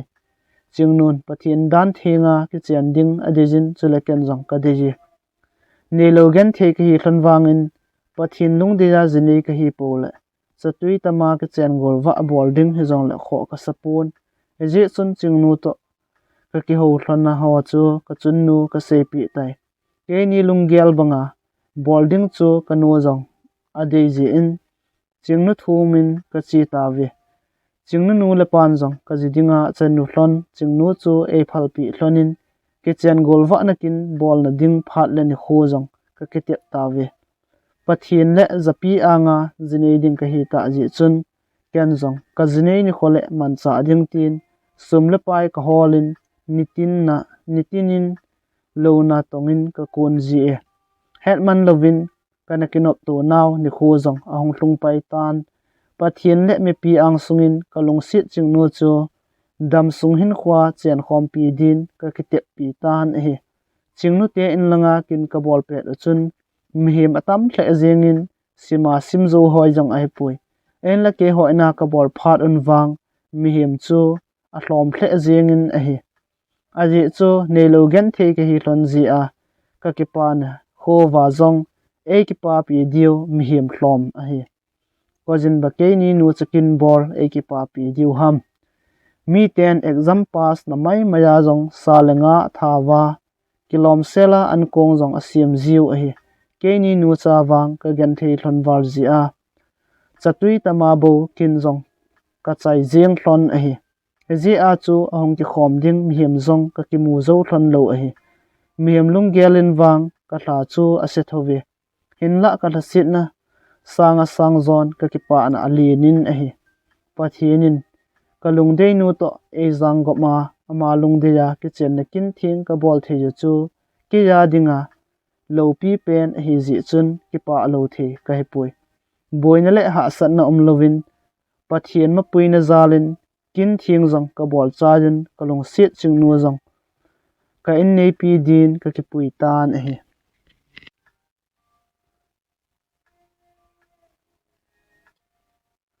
in sunga nei lego i ma cha lo ji chun ki phat lam nan ka dim jingin a hin la chingnu chu lung oi selin a jingin mai thlai selin hin kho amang jingi ka gen thein ho ji in jong e musit pon e za bor jingi ka gen thei war ji o chun apan chingnu chu primary teacher abol pi in kai nei pi chu nitinin school chapang ho hildin school zonin achi jingi ke chu lo na tongin ka chi jin ka chun nu chu in nga in apang ji e kai nei pin atlun na in sung angai lu ji chun pon tho ta in pan ala jingin a hil ne le go jong tampi kalam do ta ve patien phat the ka chan naw zalin in zong ka sa do un mi ding in ima hi zong le ke ho chen dinga wang akilom ser jingi pathinin e ngai lu ji wa phathi e bu na ho chu mit a mu thejin ahong ki lang pan tai mi mit vet ding le mi hem lung ge la wang ka in chen kho sa chu abona chingnu zal a hi chingnu zal a hi ti the mong zong a hi nai a hin la ka chun nu la ke pathina kana ki ngai jing hlon zala zong chule mi thilong puma tauna kana man jing hlon zala hi chan hi ka pha zo ti the jong ai ki ne hi chan pha zo dinga zong lom lo pathianin e ngai lut na ho zalin in sung jong anum hle jing tan chule ka in nei pi wang nu mei ching nu mei pha hi zi in e za bor zingin kam chang khat cha zong ke zala hi chan hi i pha o a hi kawa sa na hi ti hon zong e ho khapun a hi nu mei ngol ho an hi khalawang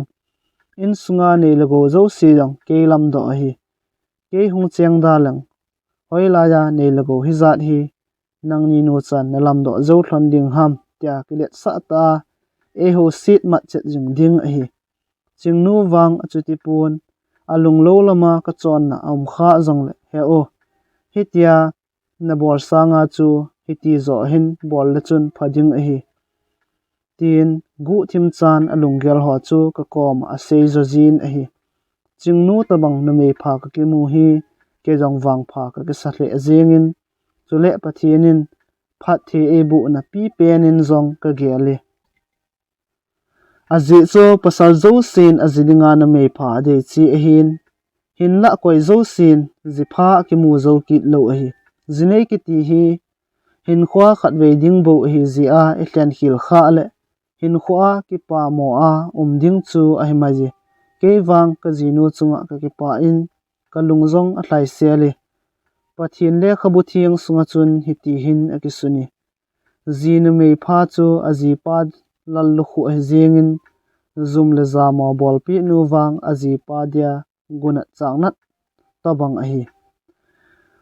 Thiljousen Phat Aneicheh-E bangin ke hodinga zong gen theina muna kona hausat na mun chu ka hlunu a hetai mi bang loma in cheng ka hi lo wangun masanga to vet ka adin ke ho zong in cheng ma chu ka heta ve komni zowin pathinin phathe e bu hlonna lai gilga masapen chapa mel dei ta khat zong ka nei hlon tai ka chapa mel kamu chun ka dei hle zengin ki pa na mit hli zong alung hlaleve ka sen angkoi chingnu chu skula chi zingin ka naw sen chu ka chun nun ave zin a hi phat hong char jing bangin mihem lungyal zong aki khiar zingin kum la tha tha bangin lungyal zong atha zingi ka lungyal chun thildang ampun theology sima chi a bible thu ka het thim phat le pathin thu hing a hello lai ho koma seipung ding chu ka tha anum hle zingi pathin le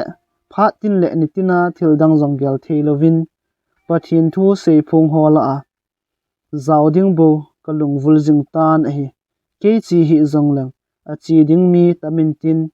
ken sei hi zong lang a sei ding mi tam nan ti he zong la ke ma ta zong ka chi a ke ma ta in zong ka sei ding chu kanom hle zingi aji cho ke ma Thusim le pathinin e kho sa na ho za la tu pha na hi chan ka hin pha thei na ho hi sei phunga chule pathin nei lo a kho dan mun tin na gam tina sei phung ding chu kanok war jing a hi kalung thima chun rom bung som chang som la thuma kun som langa sung hi phat tin alang zingi aji chu koi le pa kai mina tau chan chu hu hinga ding ai ji ai la ta san lo mi ho a hinga iti taw diu ham achule zakhalo thu chu iti ata san diu baham chu zong le a sei phung le beya iti ba ata san diu ham chumal a sei phung ding ki sol lawa iti a sei phung diu ham pathin le khabun ki pana thupa sei phung le ho keng iti hoi tam ati ni thla khat ken zong kalunggal chu ka nei pi ko ma ka sei tai now in sung boi hle zong le pathin Thusima vai kon do ding ka nom hle iti ham tu lai kalunggel hin thildang zong am thei tapui bible sima chi a pathin thu ka het thim phat le a thim lo ho ko ma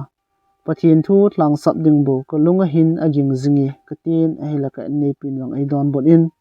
heo pathin thu hola na chi ding zong chu apa hle nan hin la ina na zo hi kan wang pha ka sa jingi 18 chun kan ka don bot in now boi pi ding tam hle zong le pathin thu boi pi ding zo ka thlangi ke hi zong lang ken wang nang ka hin sung lal di pui na phat na ho le na kita na ho ka mit ta ka mu ji in ka hin ki sun pi ma jingi phat anai ta ji in ke zala pathin thu a hello lai khat be in pathin thu a het thema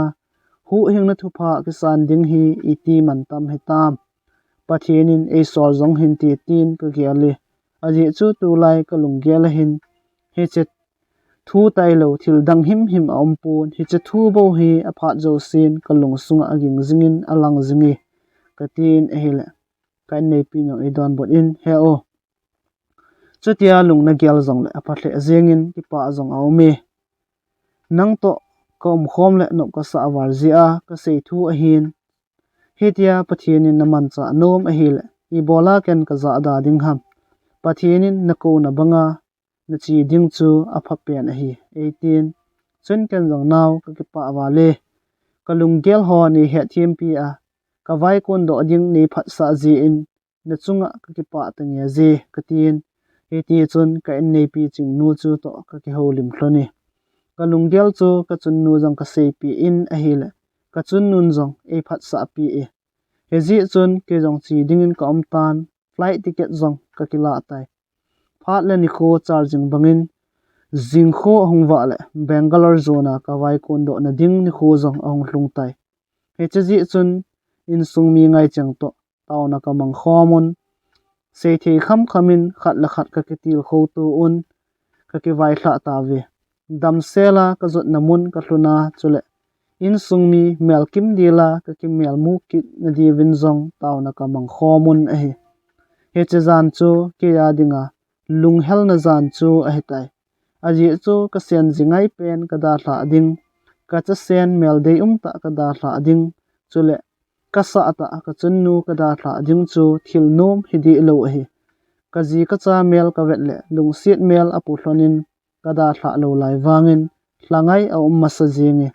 ka chunnu mel ka wet ki le chuti ma chun lung siat melin alangin ka da hla ding ka gel le ka lung a hel ma sa tan hi in la pathianin e ko nam banga chi lo ding kanop lo ji in sung mi te to ki hian ding ha sa hle azong le chi te ding in ka ki gong zingi aje chu pathianin e ngai lut war ji a hi chan hin khu e pha sa anunga e ko namuna ka chi lo ding chu ka gel thei lo hi ke wang zan so sa mang jong zal thei lovin lung hel na ji in mai mit jeng jong ka sing thei ta pui jing kho wa in ka sen ji ching nun e hung tha in phat akino ta ji chun lung dei banga ki holim na phat wang om thei ta pui naw kong kit ka sen dam selin hin khu anamang jingun lang chule tawnan ne hin gol do jingun ken zong tawnan ne hin gel do jing na wingi ti bo se ka sei mani chun ke ho jong ka ki pat do pai ta ve van tham zola ko na mule hlang dam le phai ka ve chun leisit lo pi na tam pi ka mun a hele lung hel hel jong aumin lung mon mon jong om ki ni mina mu the leisit hoina le lo pi na sima sim zo lo ka mu chun ka lung thima van gam nop ding dan le a lo pi ding dan ka mun a hele leisit chung bon hi banga a lo pi theile pathin gam sim chu iti a lo pin iti anop ta dem ka tin hlun kal ka nga lel hle zingi toy maza lovin kalung thima chun pathin wa choila ka san ho bungla number somli le thum chu ka zot namun ka hlun chanin ka sa thlung ke ye o itinop tam krista ka nei wan gam lo pi le anop e hil tai wan go lo dinga thlat ka hitai thi san le tlagawa ping ka hi he che ka thusim he che kala wa choi ding ka hin lai sia che ka thusim he che kala ken wa choi jing ding ka hin lai si a henga lut chu nok cham kim su thokit lo pi nya lo pi chang ding wan til hung kum thla e pui to ding akoma chenga or jing jing ding a henga lut chu or cham kim su gan theiling vai chor jong be su ta ding ki gingin a hunga jing ingi a phat na cheng wa choilan sangi echela hi ka sa thlung ke in hi pathian mu puina zalin boina le lungjin umlovin ta sa dam selin ka zot namun ka thlung ta ve ken jong sum le pai angai chading ho chu lamkai ho ka pin theology ka simpan tai kalunggela kanangai tu sangin mihem zong atam hle jingin a hil lungmun mun zong a umi ain la ke chu mi tha mel tha ka hi na lai ji in mi to zong ka ki henai pun loile pai jing zong ka nei zo ji pui he zong le ka bol ding ho chu lung lut ta in ka bolin ka sim ding ho jong taw na to thon pon tho ta in ka sim jingin a hi le pathinin he theina zong ei pin chule mi te ngai lut na zong ei pe tha e he ji chun ken zong nom ka san ka lung zong amung hle zingi ka omna phat zong aso thim ta ji in loida pai ho hin khomandan ho zong aban banin kain he thim tan mizo si wang he zo zai a di pui ke lung gela chu bible sima chi zo si hi mi pha chule mi piang tha he jiang dana ka na ngai tu hi a hin la chuti chu a hinai sai pui talap sikhar gu thima ne zong a umin lo chang ne zong a umji chule lam chom choma sit na bol zong atam hle zingi a hin la oi mo thei wang a di pu vi a ji chu ke ta bang ho chu piang tha sa a ka chiu hi ji in hlem na i zat in zong le ka thu ham hamun ka thu zo un a hi na ngai tu kha em hlem na hi pathin thu a ke mang cha ho le mi ching ho ko ma ha di set a hi loi khat chu a in sung mi ten en sol ji mai maya hunga zong a umin chule loi khat chu a hi kit lo pathin thu het gil nom na ji a hung zong kit a hi chule loi khat chu a hi kit lo reverend pastor evangelist doctorate hi nom na mai maya ping zong ping tha lowa hunga zong be kit lo a hi kewang reverend pastor tup ji a chi zong ka hi pun pathin thu het gila amang thai ding ho kom wa ki pa na thu pha se phung ding kanop ji a vai kun do zo ka hi he ji chun hlep na i zat in zong le taw na to thun ka thu ham hamin ka thu ding ka to ding zo chu pon tho ta in ka bui pi jingi khat ve kom kom la in sung mi ngai na zong sang di zin in sung mi ngai chang to lung ki tu a pathin wa choi la ho sa khom lai ni kho ho le ki pa ta nui khom lai ni kho ho lung mit hlan a hung lang jingi in sung mi te to i khom lai le anop na la anaki hedo ji pun ain la mun chum chi a i hung phat lawang in sung mi te to hin khoman khom lai ni kho ho chu anop na hen ki gel do bebin aki thangai hle jing ji e kom sungu chun hlep na zong tam pi ka tu in gan the na zong tam pi ka tu e he zong la pathin lung sit ka chan ho zalin dam selin ka sim nom chan chu ka hin sim chain ki pa la thanom ta in kong ki le ki tai in ka hluna chun ka chapan zong he pa tin e ko the tai chula ka in nei pi zong kom so ta ka da thla wangin ki ta in apang zingin a hi le akita na ho zalin zong kalung si na sang thi set in a hi mi het chan he thim hi zong lang ke ma het dinga zong kilom talo pathin thu ka het phat in ke zong muntina ka chin pathin thu ka sei phongin amang thai ding ho tam pi pathin thu ka he sen hu ing na thu pha ka kisan sa tan a hi hat lo le thasam ka hi wangin pathinin hat poi na thasame zong ei ti pon kol kim vela thupa se phung dingin e sor jingin chule thupa ka se ding zong e lam hil jingin a hil kama chal hle jingi sumuna nei lova ke ma sum ta ka ki pu do a ka vai kun jing chu mi ten angol bangin e gel zong lo ke wang ka ki pa hle jingi aji chu van gama ka san ding chu lei sit a thil ho to te ka the hoi a pui thil pha bol ki ti hi kama emo se mai le anum hle jing nan a hin la chon la khanai tho do lawang a ha hle jingi he zong le ka pukain bon thi chan ge ya tho hlung le ke I ka ti ham ke I ka him ka tia zo chana thil pha bol na langa thaselowa pan kala jing a hi mi him hin a la sam ni le thasit ni kho zong a be da pui he zong le pathinin dam na ap a e man cha nom po le ei sol na chana chi jing dinga ki gung jing chu ka hi aji chu keima ha na a chi ding hilang hoi chan jong ka pha zo lo hil ding chula keima thep na a se ding hilang se ding jong ka vai mo hil ding a hi pathinin ka ta sapom pi aman cha a ama lungut na chana ei sol jing ji a ken jong ka pokai thu pi jam san lowa ei sol na banga ka chi jing a hi ni khat kai hlang dunga ka nei pi to ka chi hlon le mezu hol ami kha chu masanga ka na hel hat niaw chu to amel akilo hle jingi ain la hoina zo si sultan a hi le mi chum to zong abang kit zi e hat neu hi lo ka het nom zi chun ka in nei pi za ka sejin a hi le go ho pi hi te 18 go ho pi ding ka ti hlon le abui pet ta hi ki zi chun ka ho hlon ta pui ke ni ma ka ki no hlon zi chun ka hong ki le kit hlon tai patin phat thei ka chan na ho sima sim zo hoi a hi ta pon ka ho bung mi tian zong pastor na tong din phun do na le phun phu de na zong e nei ta ve he chenia ke pat chun pathin thla chan ka hong pangin mi adinga sim kham hi zong le sum le pai hal khat zong ka hin mu jing tan hi ka en nei pi jong primary teacher in apangin ke jong pathin thla chan ka pangin a hi le in chen na lama zong chule pathin thu lam he zong le ka khang to zingun mi te vet zui theita kong he ta ve ka chun nu zong adam na la jin chule ke ni zong chanu khat ka nei be hlonin api nun hat hling nei lam tin amin von a hi pathian chen in sungwang lunglai omin anop na dan zong se zo hoi ai pui leisi na van gam nai pen chu in sungnom a hi anakiti bangin ke ho in sunga kin anale ki mu phun na om lo ji in ate akhangin num ka sawin chule ka ki pa na ho zong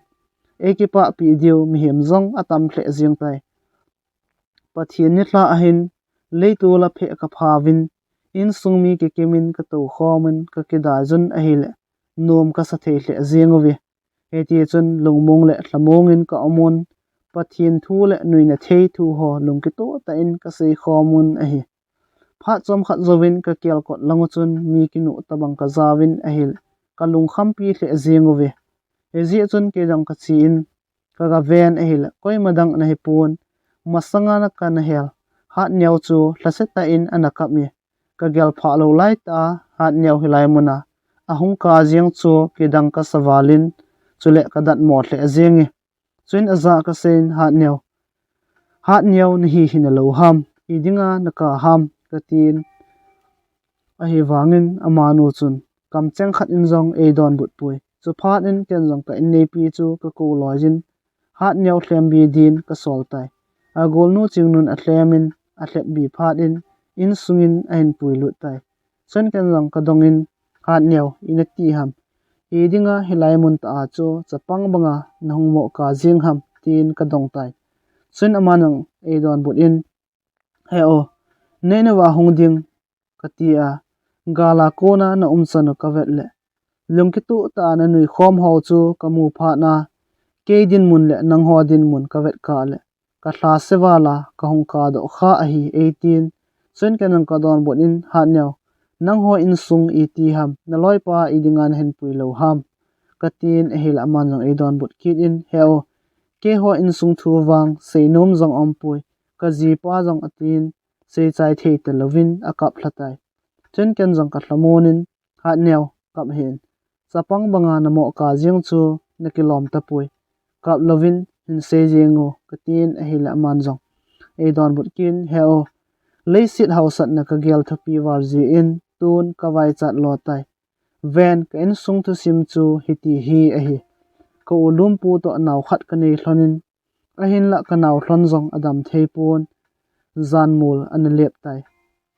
ko ulum pu phatina number 4 akham jing ji in ka te apun ina no do hlonin a hil ka gen thei hle jing hloni sum holding pala khamna thei zinga angol phat in nume ka hi wangin kai thlang dunga me ka zo in gen thei te in sum la pai kan hol ji e ahin la ne kham cha kham jang ka hol nga zo di ji pui ko lum pula izat ke se wangin angai pon kamna thei bo aboi pi zingin aki ha sel evo oloki zin a hil ken jong ka hil ngam ta pon kam cha sa tin ima jong ka seji ta pui phat chom khat zowin ka ulum pu jong ahung dam mon zendam zo hetelovin it's not na ji in anathi lo ki tai ka ji pa lo phat in ka nung sanga ka kile ki in ain la hin khonop na wang om di ta pui ka ji pa nat na ka kila ji in mizo sin e thiat un a hil hin nop na him zong ka nei thei ta pui ke dinga wang hitia gen thei ta hin khoman sanga thi zo gam chenga hlen zo hetai atin amaya alun thi dim set pomin ase thlana na in a hi chen kan ang aza ka sen hat neo na hin khu Thusim chu pu nat wang a te nge ji hi tabang hin khu na tu jing wang ka hin ve zo pui ven hin khu hi tui mele pa cha tabang be bo hi Phat chom cha hin khu ini sungwa hi idinga thlasit na le ka na zenga iman diu ham kho sa ading thil khat se ebo a omi kho sa ading pa na kho sa lo ji a na thlasit na a zong na ki thamon zo ji lo hi henge nen kho chu ha anan ti hin la pha chi sa nung gela ka jong chu a phat chum na am ta pui a phat chum lo ding boi pi sanga phat pha ini lai sungwa hi a phat chum ding bo boi pi phat ai tai nga chon sit na ho pathin kom a sin lang a kom bel la chun aman lung mon na le chan chunga lung oi na zong na hin pi ding a hi kisi a cross pung hin bel chan chu ngai dam na put hling selin a ngai dam ji e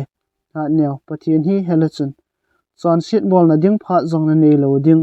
chule thla sit na zo si zong na da hla a na phat nei suna ama kin jing na bol ding a hi tai e thi phat lew le da len la jawa i to do ho hi i to adung zui che wa wan muna zong i to ga chi obo ikisan chi diu a hi ji chun nangin zong na phat phani sunin thil pha bolin lang pathin lung dejin hin khu hi mangin pathin to kinaya hi lung ol na pen a hi ven Thiljousen Phat Aneicheh-E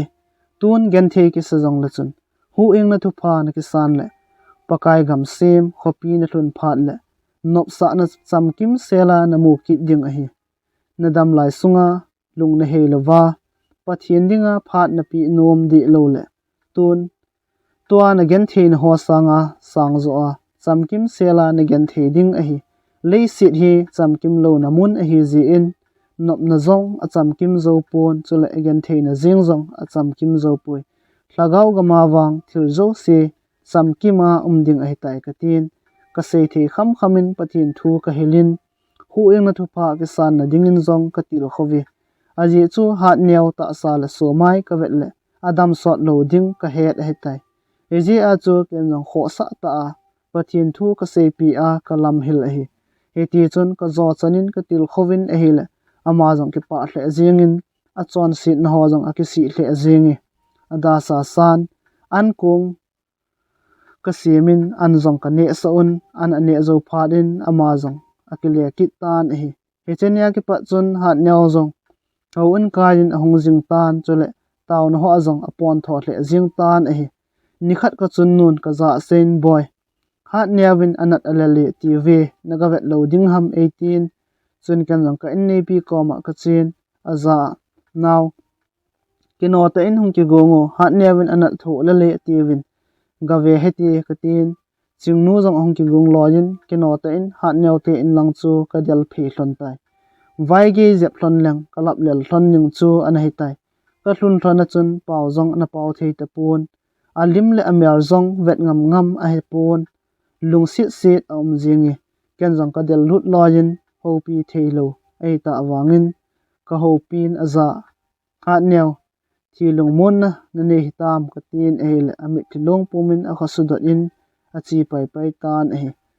lainat zong awmin thu zo zong ampui ein la pastor khat ka hi ta ji le zinei chane ka hi ta ji chun mi mit mun ka kap nom pun a hin la ka lung sungwang a kap jingi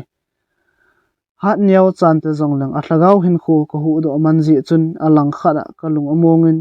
ka ki pa kit thowi nge thla langin William na kin zong ka bolun ke mata in thi vui na kin chu ka bole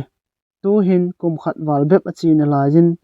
hat nyaw zanglum song zong atha set na lajin a hele hat nyaw zanglum song ka mu ji ting lung hel nan e bom jingi ke ho in sungwang pathin zalin ka kim na lajun